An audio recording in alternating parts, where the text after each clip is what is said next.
6 months offshore. 6 months of oil, steel, and silence. Every dollar I earned was stacked in my head, shaped into a dream with my daughter's name written on it. College. A future better than mine. When the rig helicopter touched down, I didn't go home tired. I went home proud. I carried the surprise like a weapon ready to pierce the monotony of her life. But when I opened the door, the house was hollow. My daughter wasn't there. My wife smiled like it was nothing. A cruel tilt of her mouth. She dropped out. She's with her boyfriend now. The words hit harder than any storm offshore. Then she twisted the blade. "Your money's gone, by the way." She laughed when she said it. The sound followed me as I walked out of that house. I didn't slam the door, I didn't shout. I carried the silence with me, a silence that meant something had ended. I found my daughter 2 nights later, a diner shift, grease stains on her sleeves, a smile too tired for someone her age. She froze when she saw me. Not the welcome I imagined, not the tears of joy I had pictured while counting every dollar on the rig. Her voice was careful. "Mom said you didn't care about me, only the money." I felt the weight of every hour I had spent breaking my back against machinery. Every sunrise I had swallowed offshore while she believed I had abandoned her. She was paying rent for her mother's new apartment. 2 jobs, barely eating.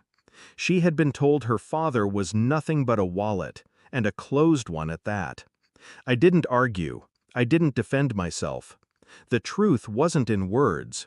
The truth was buried in stolen accounts, forged signatures, manipulations whispered in her ear until she believed them. That was when I realized this wasn't just neglect, it was sabotage. My wife hadn't lost my daughter, she had stolen her. I became a shadow in my own life. I followed the money first. Bank records revealed withdrawals I never made. Transfers disguised under fake expenses. She had emptied the account before I touched land. Then the lies. Phone logs between her and the boyfriend my daughter now lived with. Messages laced with contempt. My name used like a curse. Neighbors filled the gaps. A parade of nights where my wife's laughter bled through walls while my daughter wept in her room. Times she asked for me and was told I had forgotten her. Each fact didn't make me angrier. It made me colder. I had carried heavy machinery in storms. I had worked through broken fingers. None of it compared to this quiet dismantling of my family, piece by piece, while I labored for them thousands of miles away. But storms can be harnessed. Electricity can be directed. And I would direct all of it. I gathered the evidence, every record, every lie in ink and pixels. When I returned to my daughter, I didn't speak first. I handed her a folder, bank statements, screenshots, a copy of the forged signature, proof that her college fund hadn't disappeared into neglect. It had been stolen. She read in silence. Her hands trembled. Her eyes moved faster, then slowed, then froze on her mother's name at the bottom of a transfer slip. When she looked at me, her face broke. Not in tears, those came later, but in realization. She said you didn't. I placed a hand over hers. She lied. That was all I said. Nothing more was needed. The truth had spoken for me. I didn't confront my wife with fists or rage. I confronted her with exposure.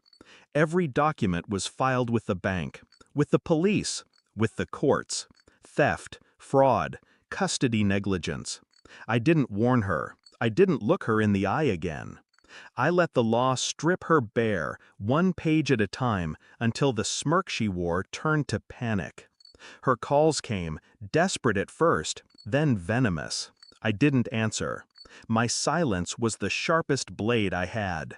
She lost the apartment. She lost the money. And most importantly, she lost the daughter she had poisoned against me. I don't believe in redemption, not for betrayal this deliberate. My daughter lives with me now. The scars remain. She studies at night, works part-time during the day. I help where I can, quietly, without promises, just presence. She no longer asks if I care. She knows. As for my wife, she lingers in the background, a ghost of choices that destroyed themselves. I don't hate her anymore.